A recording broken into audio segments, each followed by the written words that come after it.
All right, people get so quiet so fast. It's very unlike a Google audience where people just keep talking anyways. It's great. Our next speakers are Steve Loughran and what's your last name, Julio? Guijarro. You say it. Guijarro.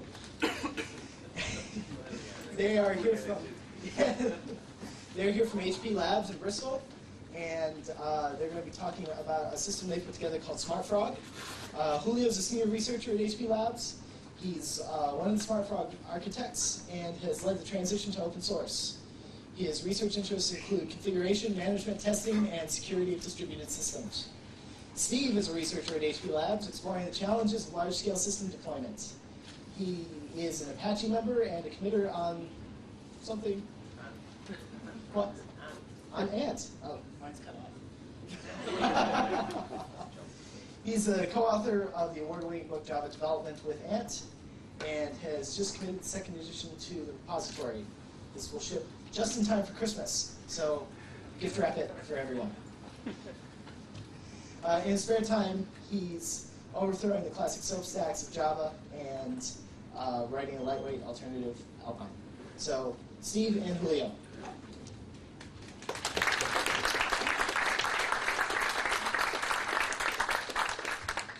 Hello everybody, I'm Steve, this is Julio. Julio's going to be doing the second half of the talk. So, Alan's introduced us. We work in HP Labs on research, and we work on deploying large-scale systems. And when you deploy large-scale systems, there's a problem with getting them working. And that's why we've drifted into testing. It wasn't our main focus, but it's something we have to do to get things working. I'm going to start off with, we're going to test distributed systems. So what is a distributed system? Here's two. On the left, CERN's Large Hadron Collider. On the right, a classic 3-tier web application. Hands up anyone who has a problem with bringing up the big thing on the left. Anyone in the audience has to get that working? Oh, one person. Okay. You better get it right, because if he gets it wrong, Geneva is going to cease to exist in a large flash and bang. The web application, well, we all have to do with those. How do you get these things working? Well, CERN know that if they get things horribly wrong, there are big holes in Geneva. So they actually put a lot of effort into it. They steal all the computing resources of the continent. They put a lot of effort into making sure everything's right. People spend their entire PhDs just generating test data to test the application before the thing goes live. It is a really big project. Whereas if you're just doing a little 3-tier web application, you think, oh, that doesn't matter. Maybe we'll do some testing if we have time before we go live. And do we have any spare machines? Yes, there's an old laptop in the corner whose battery's gone. We'll host it. Hands up whose test machines look like the things on the right. Oh, yeah. One there. Okay, two there. This is part of my home data center, by the way. We'll be testing against it later on. So it's just like those little 3-tier applications, web applications, people just don't take them seriously. They build them and they click on the browser, hit reload a couple of times, and then they ship it. And really, that has to change, because it is a distributed system, and it doesn't work first time. So, in the classic unit testing world, they say, any feature without a test doesn't exist. We're going to extend that to system to say any application without adequate system tests doesn't exist. It is up to you and your management to define what adequate is.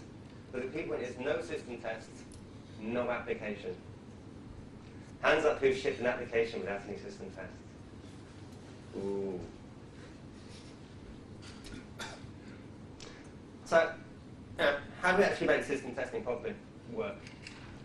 Probably the biggest challenge is getting those people to put their hands up saying, we haven't done tests. All of you, pretty much. To go home and write tests. It's about education, it's about motivation.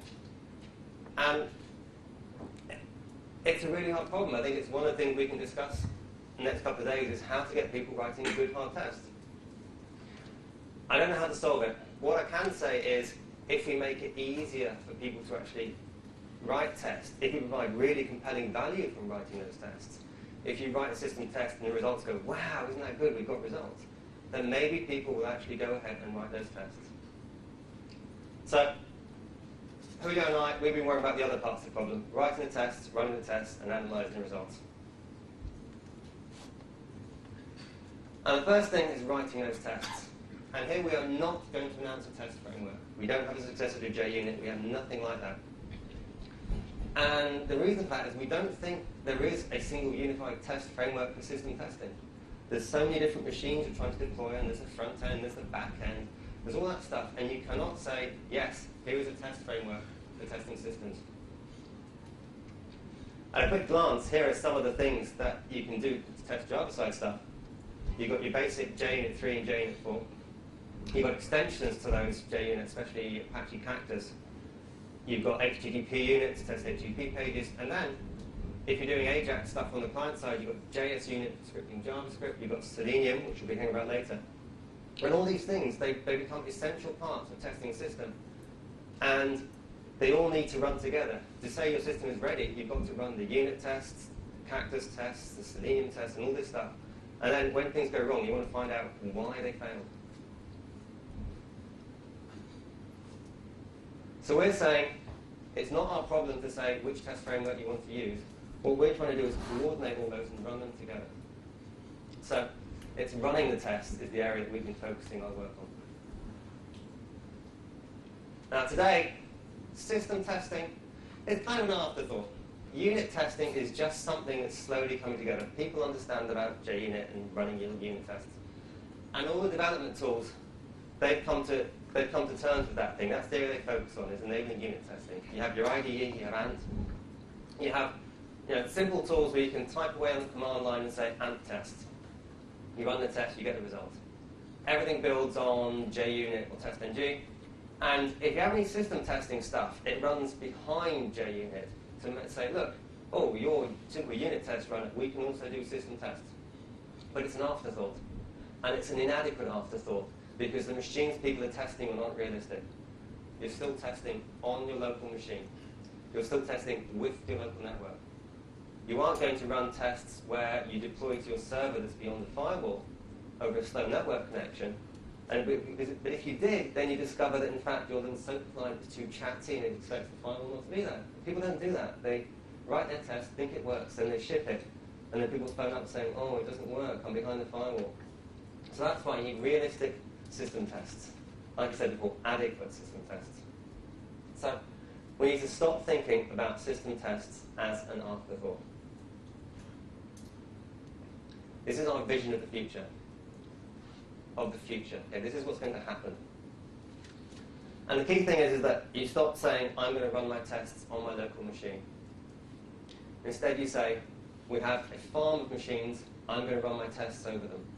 You're going to talk to some kind of server.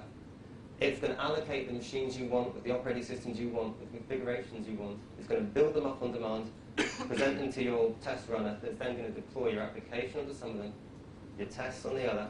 It's even going to have the network that you want in there as well. You say, right, I want a proxy server that's unreliable and returns the wrong responses. You can get that. And so it's the host and the network are part of the things you have to simulate. Then when you run those tests, things aren't going to work. So you want to find out why they didn't work. And that means you want the output from both ends of the system. You even want the output from that unreliable proxy server as well. So you're going to collect all that data, and then you have this problem, which is you have a vast amount of data from that test run. And you're trying to figure out why it doesn't work on some machines, why it works on others. So you need to have a different way of presenting all those results. And finally, it's too much hassle to type to the command line. We want these tests running all the time. So the tests are just running away all the time. As soon as you make a change to your web application, everything redeploys, the tests run against a real deployed system, and then if the test fails, you get to know. So instead of having this kind of life cycle, normally people do something where they say code, either do code and ship, the waterfall model, they say code, test, ship. But we actually think about deployment in the process, so now it becomes code, deploy, test, code, deploy, test in a circle. And finally, once you're ready, you go straight from test to ship. So you adapt how you work to take into account deployment and system testing. So that's the future. And that is still a research project, I'm going to be honest. There is nothing that can do that today. The good news is, Julio and I, we work in a research lab. So we are allowed to do researchy things. And the primary thing that we actually research is large-scale system deployment.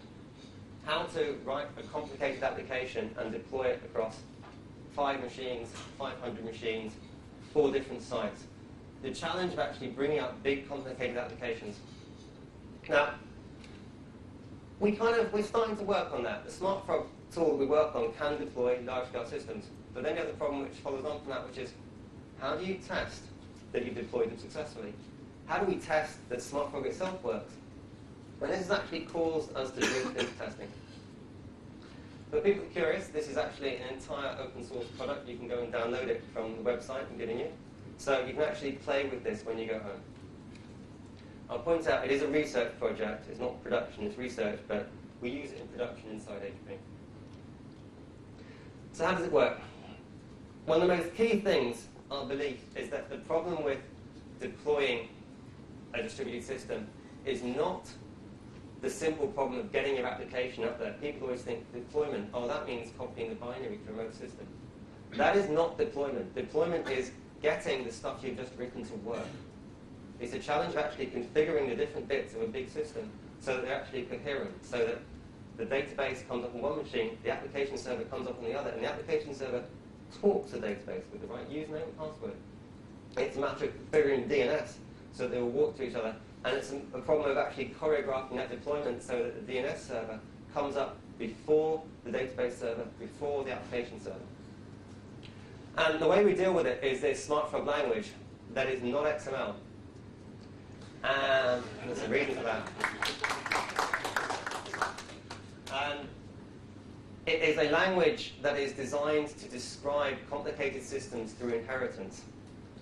So I'm going to design a system here, inheritance and aggregation, let's be precise. So I have a distributed system. The first thing I have down here is my logging server, so logging extends log. I'm going to log at level 3 to a directory here. That's on one machine. The next thing it is in my database, and it's extending a MySQL component. It's something that knows how to install and configure MySQL. But I'm going to say I want to log over there, and here are some users I want to create. And I could also add the actual database tables there, even some pre-population database.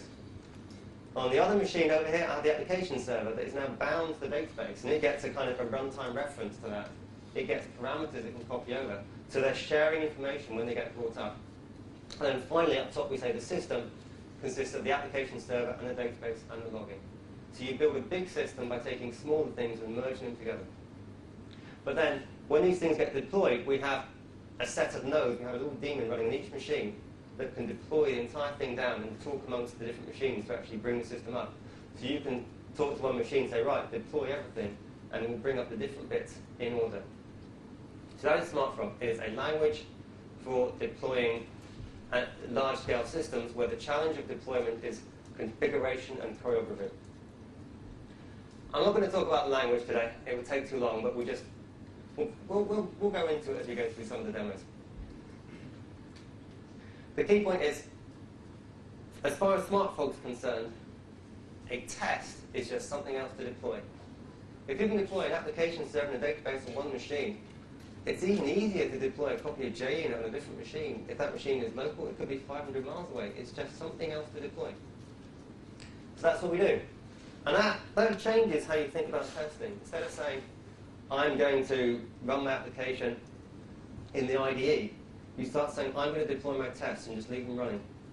It says, a test run consists of deploying the application server and the database. It may even consist of bringing up virtual images of copies of Vista and Windows XP, Windows 98 on a machine to say, I want to test on those machines too. And that's all the kind of things you want to do for testing. You want to collect the results, and then finally, at the end of it, you want to undeploy, where you say, I want to roll back, and everything you've created just goes away. So that's what we're trying to do.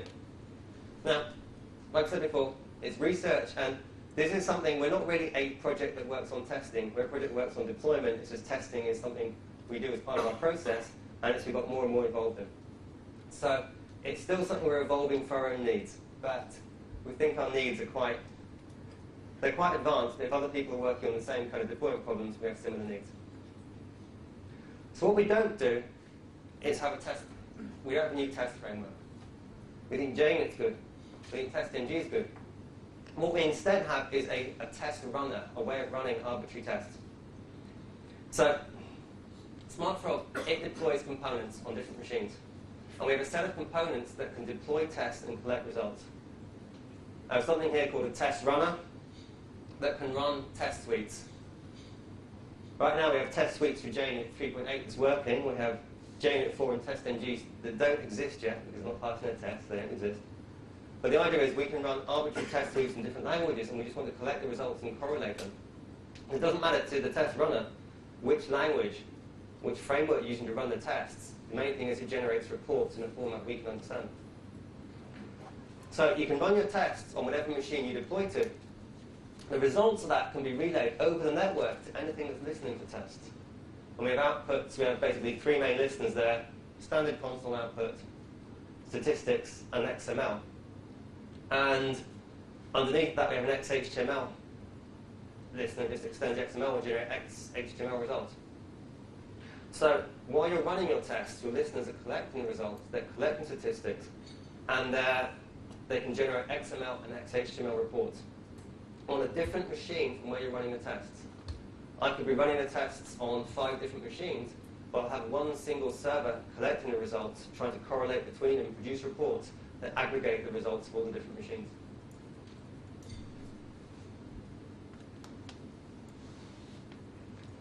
A test suite itself is just something we describe in the SmartFrog language. This is a simple one for an HTTP unit test. It says, HTTP unit test extends GreatUnit test suite. It's saying, right, I'm a GreatUnit test suite. I'm running the package D1 web app test, so it's running everything in classes in that package. And then down here I have a list of classes: event feed, happy tag, and index test. The main reason I have to list all the tests is just because Java itself doesn't provide me a way to say, give me a list of all tests of all classes in a particular package. But actually it's nice because it lets me comment out tests that aren't working and try to solve problems. But then what we do here is we say, I'm going to deploy this on a machine called client. It's a magic keyword here, SF process host client, that says, when I deploy this component, I'm going to deploy it on a machine called client. So that's all. We're just adding one attribute. We can actually deploy this on a different machine. So I'm going to run these tests on the client machine. I need to pass in a server URL that says TBD, to be defined. So that URL, we don't know it yet when we define this template, but we say, before you can deploy this, you have to fill in the URL to the server. And then we're going to pass that down to the GreatUnit tests as a normal Java system property. So we'll be running these tests in a new process on a new machine and setting properties for it. The GreatUnit tests themselves, they look like normal GreatUnit tests. They don't know they're being deployed into SmartFrog. All they know is they're running somewhere and there's a system property pointing them at the server. So that is pretty much all it takes to take an existing GreatUnit test and deploy it into SmartFrog. However, it's not enough just to say, well, we can distribute your application. We're going to think about, what does that mean for a methodology for testing? How are you going to work with it? And this is the process we think seems to work. You need to allocate bigger test systems. That could be done on demand, it could be done in advance. You can deploy the application across your nodes. You can deploy your tests on different nodes. Finally, you're going to collect the results, and then you're going to post-process it. So let's try and do that, shall we? First of all, we'll look at different kind of deployment scenarios. And there's about 4 different scenarios we've come to encounter so far, where you have an application versus test. So traditional testing says, I'm going to deploy the application on a single node. I'm going to deploy the test on a single node. Standalone. Another problem is we deploy a test on a single node, but we're going to deploy the application on multiple nodes. And that's kind of client-server. It's good to be saying, I'm going to test my client against 4 different servers, see how they behave, and see how they differ. Finally, you say, the next problem is when you actually run tests on multiple nodes. And the first one of those says, I have a test, and I want to run it on 20 different machines. I want to run it on Windows, Linux, Mac OS, variations of all of them. There, you're in the classic world of Java. We say Java is write one, test everywhere. And there's nothing wrong with that. The main thing is it's been really hard to test everywhere. If you can automate your testing, you can say, yeah, we really can test everywhere. You say, we really have tested in all these machines. And finally, you have this cutting-edge problem. We have a fully distributed application and tests. So your application runs on multiple nodes, your tests run on multiple nodes, and somehow you're trying to get them working. That is pretty advanced. I would currently still advise people to steer clear of that right now. it is complicated. Start with client server or testing multiple nodes. Once you've got the hang of that, move to the big one. So, let's go and do our first little demo. I'm going to try and show working code here. What I'm not doing is bring up VMware images, so we're going to all deploy on the same machine for now. But here is a simple three-tier system. Web application, database, web page at the front. So we're going to bring up a database, we're going to bring up an application server, we're going to bring up JBoss. And how are we going to test that? Well, we're going to have two different kinds of tests running. We're going to use HTTP units. Does anybody know what HTTP unit is? Hands up. Oh, that's really good. For those who don't know, HTTP unit is a set of Java classes for testing static HTML pages. You can basically say, fetch me a page, and then you can navigate around it and say, I want the link with ID link 1. Follow that. If you get an error message, it fails the test. So you can walk around a nice set of static web pages very easily. The other thing we're going to run is Apache Cactus tests. Hands up, who knows what Apache Cactus is? Okay, there are about 8 hands in the audience. Apache Cactus is wonderful for anybody writing server-side stuff in Java. When you go home, go look up Apache Cactus. What it actually does is it lets you run JUnit tests inside the application server. So when I run a Cactus test here, what it's doing is talking over a server at the application server saying, run a test with this name, and the results are being fed back in. Now, classic HTTP, classic Cactus, a bit of a problem here is it's a real pain to set up a class path on the client machine or the server machine. And it's really fiddly. We have plans to fix that, but right now we're just running Cactus unchanged under our test client. So without further ado, let's do a demo. Now, first thing is, I'm running a copy of SmartFrog daemon on this machine. Right now it has a root process that has brought up a window. Nothing exciting. We're about to deploy a web application to it. And fast deploy. If I typed deploy rather than fast deploy, it would actually rebuild the entire application and stick it out there in one go. So this is going to talk to the application server. We have now deployed our application. We have just deployed a database and JBoss. We can have a look and see what's happening. Now it says yes, there's a diary here, and the diary consists of a database with some various attributes. Drivers. Part of the deployment says, when I deploy to JBoss, I have to remember to copy the MySQL JDBC jar file to the application server. And that's kind of the fix-up of the application server you need to get before we go running. Then I have the web application itself. And I'm just deploying an EAR file, a classic Java enterprise application file. So that is our application deployed, and we can show that working by hand. That's not hard. There, application. Not running much. We have a web page here. It's generating an RSS feed. It has a happy page that says run some tests. If I click on this page, you get an error because, in fact, JBoss on Windows behaves differently from JBoss on Linux, and EJB doesn't work consistently on both. So this system is not correctly deployed. It's going to be failing, and we should find that out when we run our tests. So let's run the tests and see. And there's a test command call. We're running this from inside out, so let's do a test deploy. Test deploy. So now we are deploying under SmartFrog the test on the same machine. And now we are running our tests. What's it say? It's just gone. There's no results. Let's find out what happened. What's happening is that when we run this application, we are creating test results as we go along. We're actually creating HTML pages. Here's the HTTP unit tests, and they're saying, oh, here's a summary. Some tests worked, there were errors, so I've got a 50% success rate. If you scroll along, some are green and happy, some are not happy. I'm getting an error from the server, I'm getting a stat trace. Things aren't working. That is life of a system. Now, what have we actually deployed then? Let's actually go and look in the code and say, what have we deployed?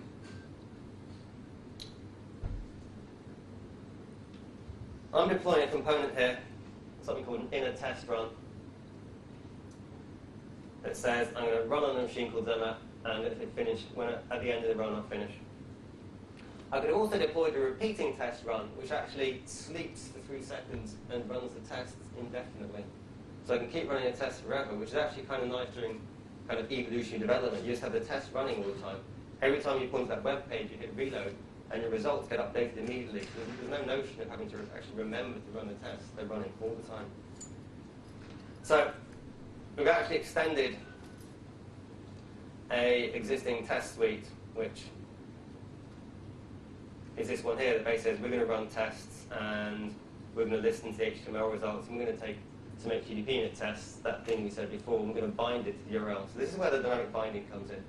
If I deploy on a different machine, I have to feed in that URL to the other systems, and it will all get connected together and work. So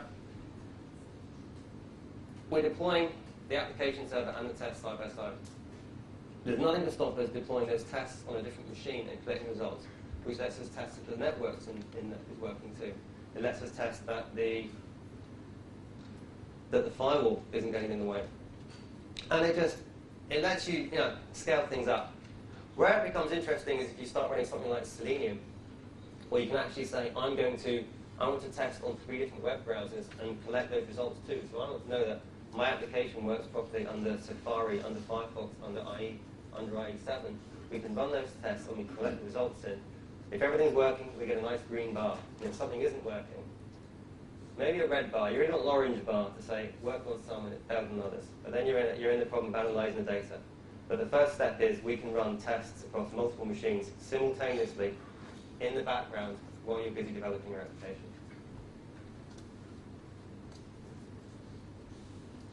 So that is the first problem, the simple problem of testing a 3-tier application server. The next interesting problem that we've been trying to test is the single client against multiple endpoints. As Alan said in the introduction, I've been writing my own SOAP stack. And the reason for that is because I think the official Sun SOAP stack and the conceptual model of SOAP as remote procedure calls is in fact fundamentally misguided. I also have to use the SOAP stack as part of the implementation, the HP implementation of a SOAP API for deployment, which we're standardizing as part of the Global Grid Foundation, or Open Grid Foundation is called this week. Open Grid Forum. Anyway, so we have a SOAP stack and an application on top of it that we have to be able to tick off before the thing becomes a standard saying this thing works. And how are we going to test that?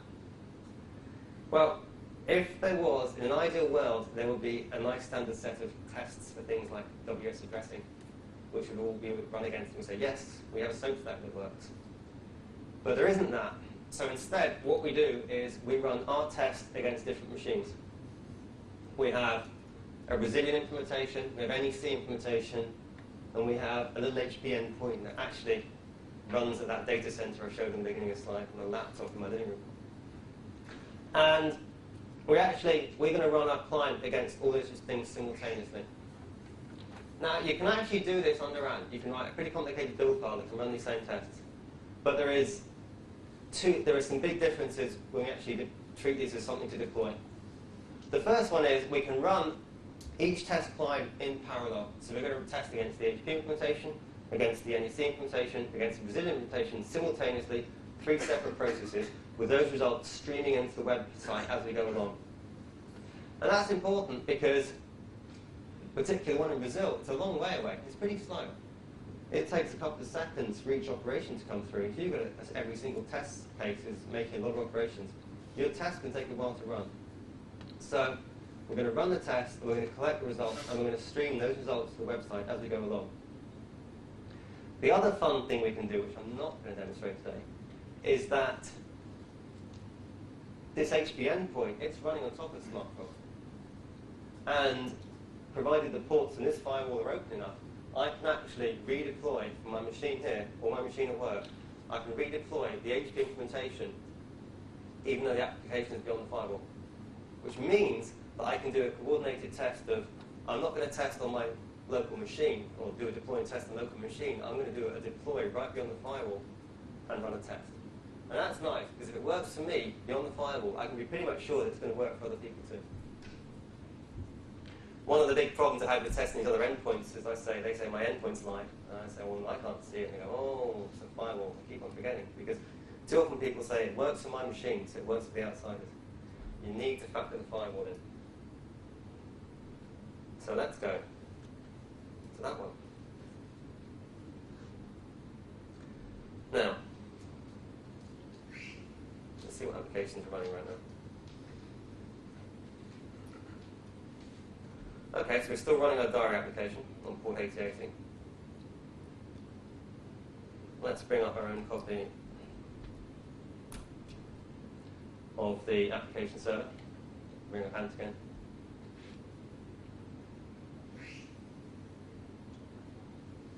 Big pause for some reason. The more complicated deployment descriptor, the longer it takes to deploy usually. Here we go. We're deploying an application. There we are. So this is Jetty. We're running a copy of JBoss and Jetty now, different ports. So this is our soap stack.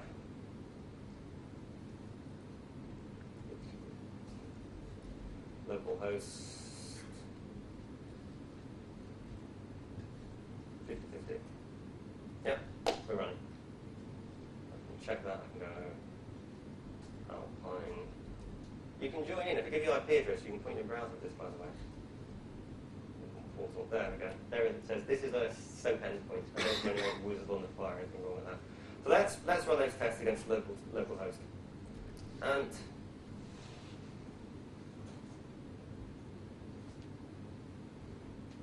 test. And we're on a test target of localhost. That has been a deployed test against localhost. So that's me saying, yeah, it seems to work locally. We're getting some errors now.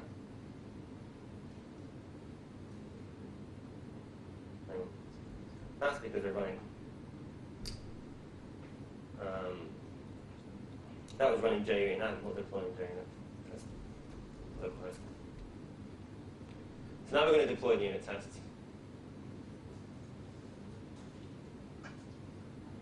Right, so we're now running the unit tests. I'll actually do a quick cleanup of this directory to show this is not a rig demo. If we go into localhost directory, we're saving results under here under the host name and the process name. So localhost and a machine called Zermat, and says, right, we're testing the SOAP portal, and look at that, everything works. Everything's a nice green color. That's what we want, isn't it? Nice and green. So I can say, my implementation works against my machine, no real network in between. And that's a fake test because it's SOAP. It's designed to work over the network. So let's run against HP. That is now going to run against the laptop on my house. Okay, there's that one running. Now, let's run it against NEC. So we're starting up these tests in parallel, being deployed. We're not running them, they're just going to go off in the runable process and run the tests. Now, our grid. Our grid is a Brazilian grid. We're doing some really interesting stuff. It's all based on Java. You can donate CPU cycles to it. And they're providing this so we can deploy stuff to their grid. So now I'm deploying, if I return to that picture, what I've just done then is I've just deployed 4 copies of the unit tests in different processes. One against localhost, one against HP, one against NEC, and one against Brazilians. So how do we know that? Let's go and check the results, shall we? We've got set of directories. Let's go into the HP one. And there we go. I'm still passing all my tests. My implementation interoperates. My client interoperates with my server, even over a long-haul network. What about the Brazilians? Let's check that. Well, right now we have an HTML file of size 0 bytes. That means that test is still running. As we go along, every time another test passes, we should be flushing out some files there. I'm coming empty pages right now. But the program actually, the test cases get streamed out to files. If you look at how normal test things work under, say, Ant runs all the tests, creates XML files. Once it's finally finished, does an XSL transformation, generates a result. The effect is if you've got a long test that takes 20 minutes to run, you might as well go and have a coffee. Because your test, you're not even going to begin to see any test results until the complete test is over. What we're doing here, trying to do here, is generate HTML pages on the fly. You can see how it's going on. So now we've basically got different processes running. We have the test HP process running its listener and tests and the algorithm stuff. They're all running away. And they're slowly collecting test results. As they come in, not running very well. Anyway, the point is we're trying to stream our test results as we go along. We're certainly streaming every single test suite when it finishes saving results. It looks like it's not flushing properly on individual test cases. And we're streaming this file out as we go along. And the reason for that is that we can generate test results on the fly. So you don't have to wait for the entire set of tests to finish before you can see the results. What we're actually doing, if you're curious, is we're creating an XHTML page where we actually paste in our style sheet.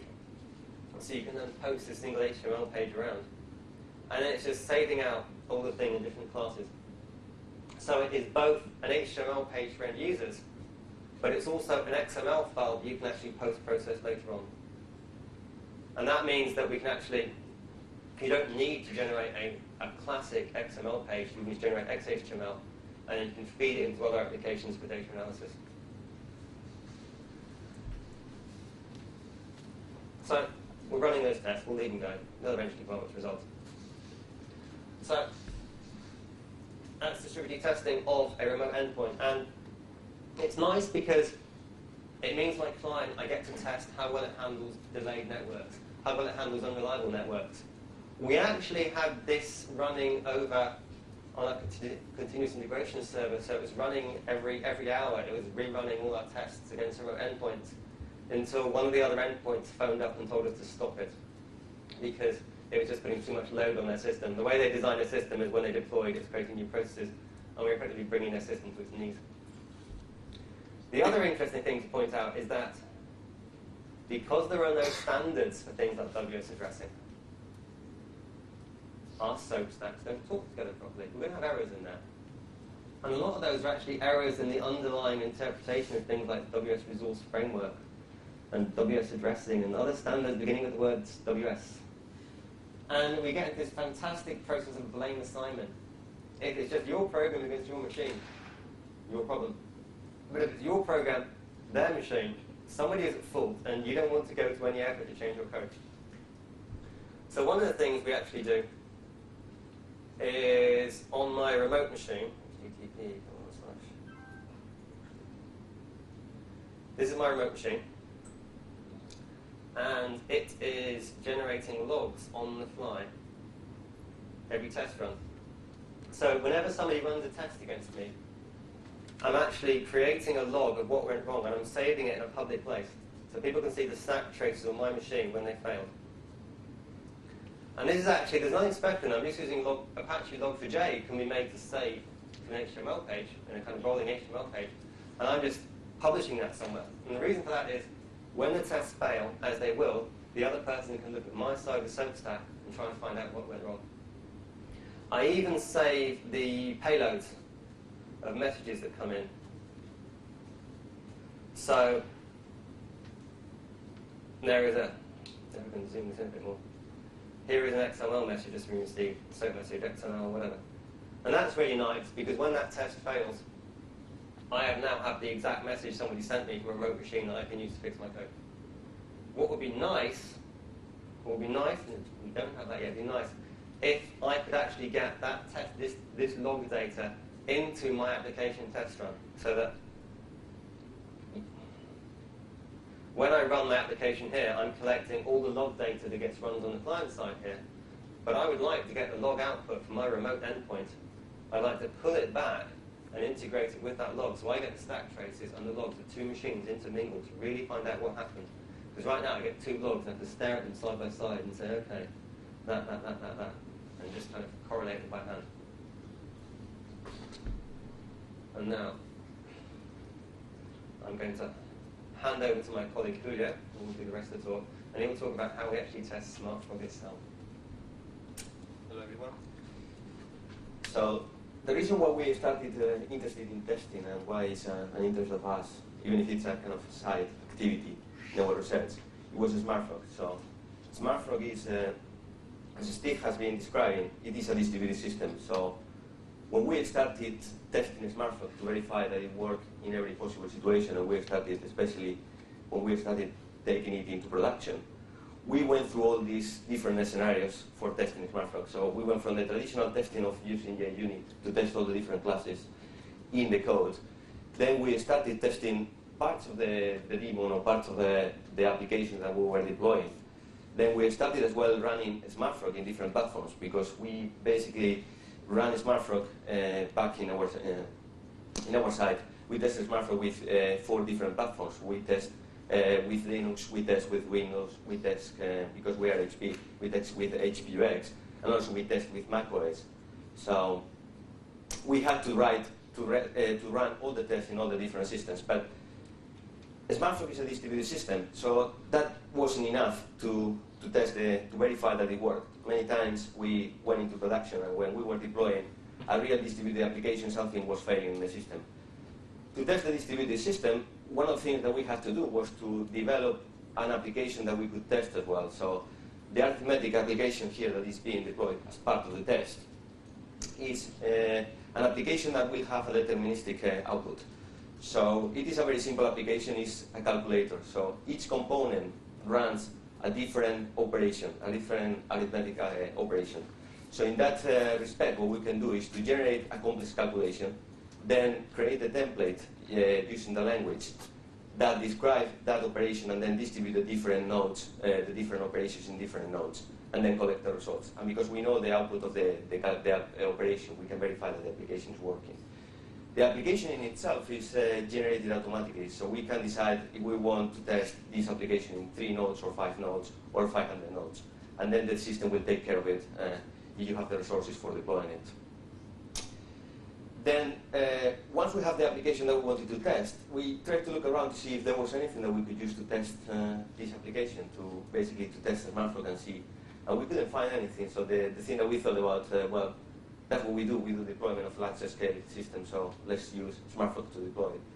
So in the diagram, what you can see is that basically we use an unstable version of SmartFrog, which is deployed in every node. And then when we deploy a test, what we are doing is really starting a new network of nodes using different JVMs. So these nodes will deploy a new JVM, and those new nodes will use the latest code from CVS using whatever version you want to test. And then it will deploy the application as well on top of it. And the last thing that this test runs is basically goes to the same application, running it through different scenarios. So basically, you can deploy SmartFrog without no security. We don't recommend that unless you are running your own system and you are in a closed network. We run the system without dynamic class loading, where all the Java classes and everything can be downloaded remotely when the daemons need it. And then we run through the same system, the same operation, in 4 different combinations to cover all these different possibilities. So with, without security, and the combination of everything. And we verify that everything, all the different results are coherent. One thing that we don't do yet is when we run in a fixed setup, in a fixed number of resources at the moment. So we have Windows machines, Linux machines, and HP machines. And we have different versions of the same application that will run across these different machines in different ways. But where we are going is to be able to deploy this in a changing environment. So you can prescribe, as part of your test, you would describe basically what is the setup that you want in each machine, which kind of networking you want. So you could create virtual machines using fake switches in between, or fixed routers to introduce problems, and to run through all those different scenarios automatically. And also to allocate these machines with different versions of Linux, with different versions of Windows, with different versions of HPUX, to verify that it runs in all the different setups. And everything using non-fixed resources. So this test is probably the most advanced things that we run at the moment in terms of testing. It is very good. It is very good at highlighting, basically verifying that your application works. It's fantastic. It will tell you basically if something breaks.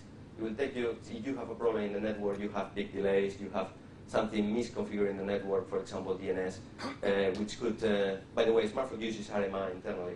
So one of the problems, for example, if your network is not properly configured, basically it will screw completely the Java, the JVM, basically will go in big poses and the whole system won't work properly.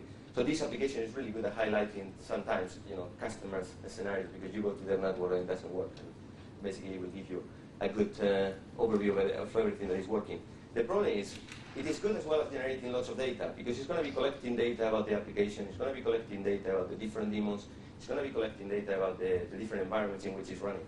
What it is not good at is, once it breaks, is how do you find what it broke, basically. There are so many variables in this setup that can go wrong. And it's very difficult. You have lots of data, and that's probably where Google will help about data mining this data. So this goes to the last thing that we wanted to talk about this, basically. GreatUnit is generating good reports. Everyone is generating logs. Everyone is knows how to generate data. But the problem is, how do you quickly identify what is the problem in your application? People working in distributed systems probably know what I'm talking about.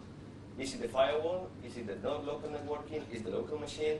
Is your application? Is your code? Because especially when you have something like SmartFrog that is open source, the first thing that people say is, I've tried your example X, it doesn't run. You have a problem, you have a bug. Yeah, let's go back and see where are you running this. Do you have DNS working in your machine? Is it working properly? Can you ping the two machines that you want to connect to?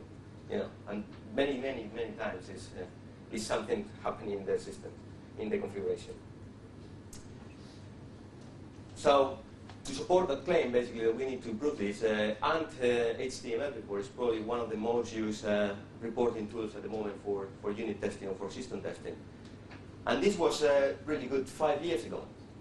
This gives you information about your different packages, structures, everything in packages. It basically, you don't have that many packages. It's something that you can browse through, you can find information. But the moment you have two machines, it doesn't give you information about what's happening with those machines. Yeah, it will collect some information about the environment, but that's not usually enough. So the reason for this is the underlying XML that Anne is using. So the only thing that in this report gives us information about the host name is this little attribute there. And it was introduced by Steve a few years ago when we discovered that running two different tests and trying to merge them was a problem because they didn't say where it was running. So how do we know which machine was causing the problem? Was the Mac OS? Was the Windows? Was the Linux? Was a different version of Linux? The other thing that with this is that also it gives you very little information about the context in which this test is running. The only thing that it does is to go through the JVM and extract the system properties. And it has an additional problem. This particular test report, it basically generates statistics about what happened when you were running your test. To do this, what it does is to hold in memory a big DOM document with all the tests that you are running and all the test results. So if your unit process fails halfway through and it crashes, you've lost everything. And that's a big problem.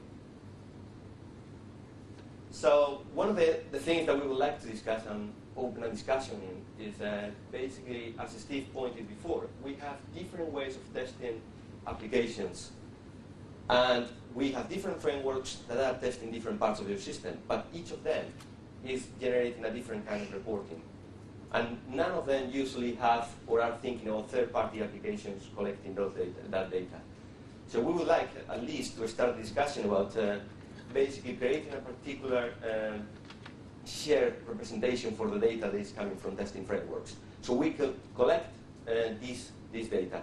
People could write applications for data mining this data and try to start thinking about what are the kind of things that people need when a test fails. What kind of is the metadata that you need there. And also think about that it's not going to be running in only one node. It's going to need to run across different nodes, so you need to be able to collect that data. And also basically think potentially not only Java. When we are testing applications, we are testing many other applications. So the first approach is that we have taken is we have generated our own reporting, as Steve has been mentioning, with some different things. But the main feature that we have here is that it is reporting live. Basically, every test suite that is executed dumps the content to the network, basically, and the report will dump that to a web page. So you can see the progress of your test. You don't have to wait until the end. And if it crashes halfway through, at least you get everything that was there. You don't have to go to the local logs of the machine or try to find what happens. In our case, by the way, our main research topic is distributed systems, but we work in utility computing. So things that we do is allocate machines on demand, and those machines probably are not there by the time you want to check if the test was successful. So probably the machine was already rebooted and reallocated to someone else. So you need to be able to collect all that data as much as you can, and then be able to do the post-processing after. One thing in the right direction that we've been collaborating with as well is this is someone's PhD. So he has been writing something called GreatUnit. It is open source as well. It is in SourceForge. And basically it is a string GUI written in Java. But what it does, it is the first step in the right direction, because it's trying to aggregate all the data from different machines and trying to give you a way of navigating easily between the different sets of data that you collected, and you can compare why a test was failing in one machine, why it wasn't working in the other machine, even if it was the same test and both of them were running Linux. But still, it is a first step. It's nothing like this. But we would like, people thinking about this as well. So just to conclude the talk, basically, is what we wanted to describe here was people have to think about system tests.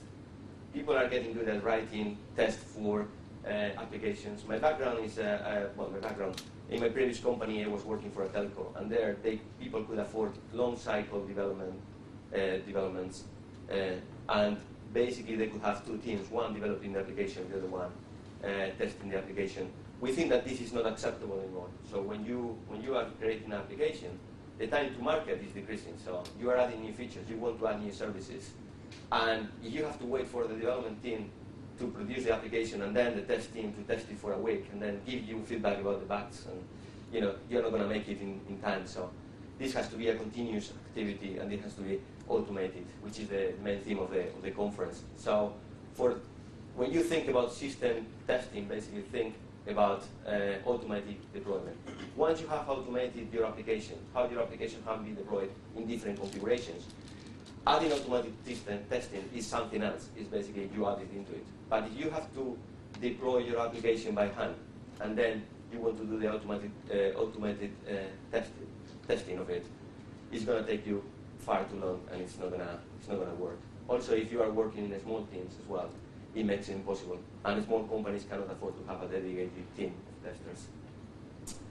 The other thing that we would like to get out of this conference is, opening the discussion about creating an open format for all these test frameworks that are available. We know that there are some people here that write some of these.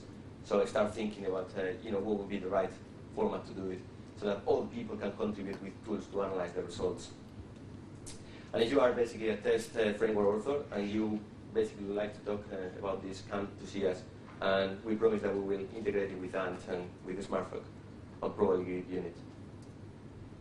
Also, if you are interested in SmartFrog or testing with SmartFrog, please visit the website. The website is smartfrog.org. So. And one kind of a bit off topic. I don't know if anyone here works on standards. Is anyone working on standards in the conference? One person? Two? So, well, three. So we've been working on standards for few years because of this GGF, the Global Grid Forum. And one thing that people tend to do is they develop or they describe the standard on a piece of paper, and then after 6 months or once a year, basically, they get together and they do an integration fast. They find that nothing works. They go away and they modify the standard again, describing things that probably you cannot even implement. So why don't we change the way standards are being described? Why don't you describe a standard through test? Basically, these are the tests. And if you modify when the standard is being defined, you could be modifying as well this test. And it will help you because developers will find things that don't make sense before they make it into the paper and the standard is approved, and then someone else will have to implement this and live with the problems. So if you're interested in that as well, this is basically just to be a bit basically controversial. So if anyone has any questions, this is we have like 5 minutes. Couple. I want to bring up something that I didn't see explicitly mentioned in your presentation. One of the issues that, if you're managing a testing process, you're overseeing a testing process, is selecting the test to be scheduled, and figuring out the sets and putting those together, maybe even automating the selection of them. You may have a base set that you want run on every build, and then you want to go deeper on subsequent runs. And I didn't see that, and so it's kind of configuration of the testing, of the tests, and putting those together, and how do you do that and driving that? Well, I can give you my view in the ideal world. The ideal world would be a kind of portal where you send, well, in our case, we send a SmartFrog description to a portal, and the portal will schedule that. The way we do these configurations, they are templates. So, as Steve said, you can comment parts of the description if you want, and you could decide which test. But also you could, on the fly, change attributes. So the portal, you could basically decide in your template which parts you want to tweak. And when you submit that test, you could say, okay, this part of the test I want to run is what I don't want. So, and the whole thing behind the scenes is done dynamically. But then that answers some of it, but then also you want to work with association of defects to particular tests, so that you, for example, you say this is a regression test for defect 2000. Yeah. And we want to make sure that that they're going in and touching this. I mean, just if you want to kind of be strategic in your testing, you have to be able to select the tests that are run based on what's being changed in the system, based on underlying knowledge. And so I think, as much as the analysis side, and you talked about that being a difficult problem, I think the scheduling and configuration side needs as much attention. Yeah, it does. And there are some open source test case management systems, maybe looking at how you would configure, work with those. Mm-hmm. Thank you. Hi.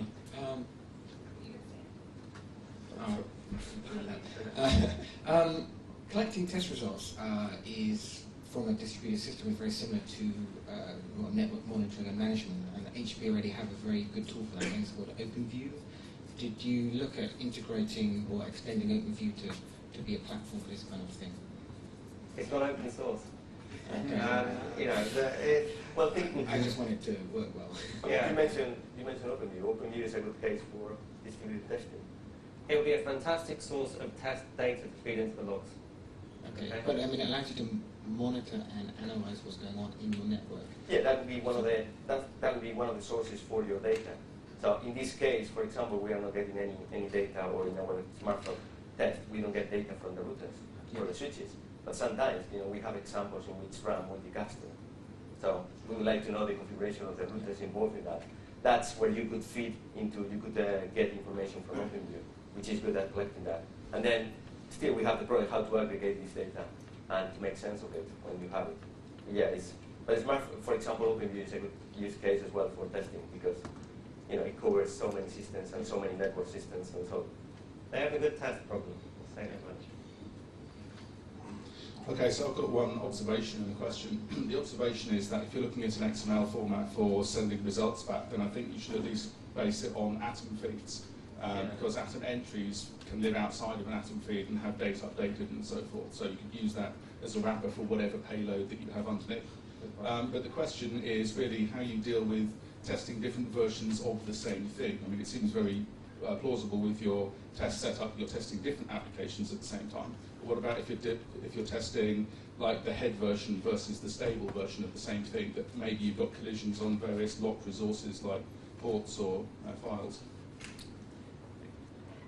And these are configuration problems. The way I see it, basically you specify in that particular case, or I can talk about the SmartFrog or different So you can specify, you can build what is the application that you're going to deploy. So you could have two different systems running two different versions of the same, and try to do that. But the way I see it is, how do you describe this? How do you describe the configuration of what you want to test? And then Would you need two separate configuration files for making that happen? Because really, it's the same thing, and you've got to configure it in the same way. It's just running different instances almost, maybe different code levels. It's actually, if you're using something like the Maven repository thing to actually switch versions of your artifacts, all you do is change one property value to say I want version 10.01, and you can everything else switches. So that's how we run. One thing about running different versions is it's a good source of regression data. That's part of data mining. Would be enough to say, it's not enough to say it works.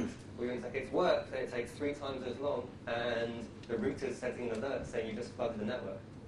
So there is by running multiple versions, there's a lot of extra data you can generate and analyze. And we have done nothing of that, but I'd like to volunteer from the audience to do it for us. Nobody puts their hands there.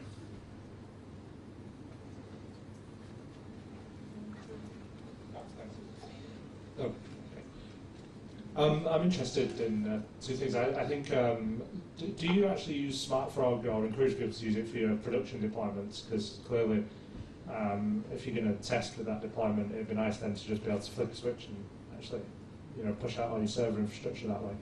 And actually, you sort of use the GUI, but you also use a command line. How developed are the GUI tools within that? Are they, suitable to give to people from an operational point of view? And is that a focus? Is it something you're interested in doing? Or do you want to leave that to Veritas and those sort of people? So we are getting some more tools. We have very basic graphics tools for doing anything through a graphic GUI. So the language will allow you to do drag and drop and things like that, but we don't have any tool doing that. So usually a language is much more flexible than what you can represent on a GUI. That's not an excuse not to have a GUI for certain scenarios, but we don't have. We have basic tools. Most of the tools are for managing the running system, so you can access the console that Steve was using. That one access to the real system is all the data is represented is the configuration data, is the real structure of your application. So you can navigate through it and you can even make changes. But we don't have anything further than that. So we have a plugin for Eclipse, but all these tools are basic. So we are becoming to add more tools, but we are not GUI people basically. We are interested in the research problems and the challenges of writing and describing distributed systems. We have good ANT tools. We have command line tools. We have sort of ANTs like here's the undeployed task and the deployed task. This is that I'm going to deploy something, and I've actually a bit of inline SmartFrog inside my build file. So do you encourage people to do this in production? So like, yes. This is a good. Sorry, I'll repeat myself. But yeah, would you encourage people to use this for production deployment? And it's simply that when you deploy in production, you don't run the client tests. You're just, you deploy your server, you deploy a MySQL server. Is that? I'm strongly in favour of automating production side deployment. It is interesting working with operations because they are wonderful people who are deeply paranoid about the 3 o'clock in the morning phone call. However, I will also point out, if you work with operations, you get the phone call at 3:15 in the morning. When it doesn't work, they go straight on to the developers afterwards. So I think one of the things you need a deployment-centric process where you don't have a separate operations team. You actually work with operations right from the beginning, and you're continually testing to machines they manage. They're working with you right from the beginning, so you don't have a hard split between development and production. It's just all one system with one team working on it. And that yes, you want to automate production system deployment. So my final question would, do you have a sort of vision of SmartFrog daemon running on, as part of, say, a standard Linux distribution or whatever, so that developers can write this stuff and then hand it over to operations in the same way they might do as a DAM package or something like that? Yeah. We just finished a project that we did with 12 animation companies in UK. We ran a kind of experiment. We had some interest as well about, we had collaborations in HP Labs with DreamWorks, and we had some interest in rendering applications, for example. So we did, we just finished a project called SEED, SE3D. So you can go to, it's basically everything is public on the net as well, where 12 people were competing for resources. So they were accessing remotely to our utility. So all the backend servers, 500 machines in the backend, were managed through SmartFrog. These ran during 9 months for 24 hours. So that can give you an idea of if it's production ready or not. And the machines were not in Bristol, so people were contacting with part of the service running in Bristol, the machines were in Palo Alto, remotely managed there, because they have faster machines there than we do.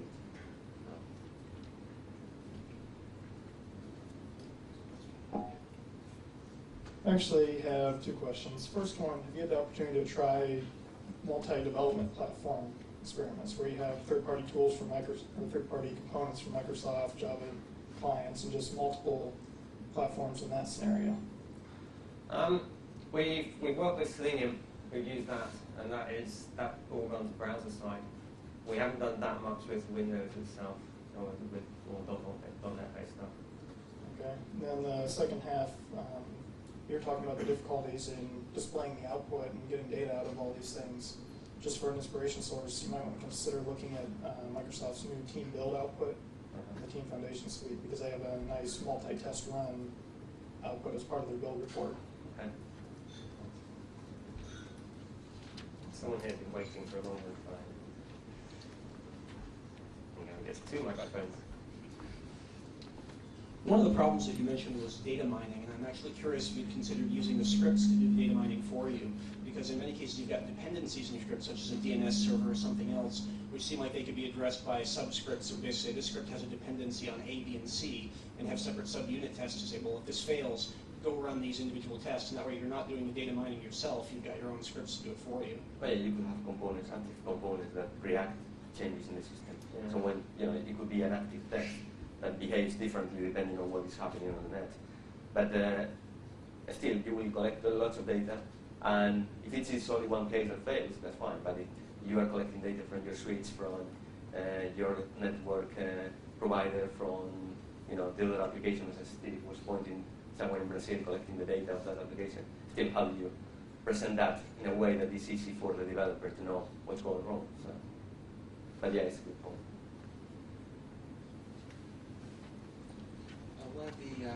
One of the hardest aspects of building, testing, designing distributed systems is what you do in the face of hardware failure. And I saw that you were bringing up virtual hosts and running into those to run your tests. We love them. Yeah, they're great, aren't they?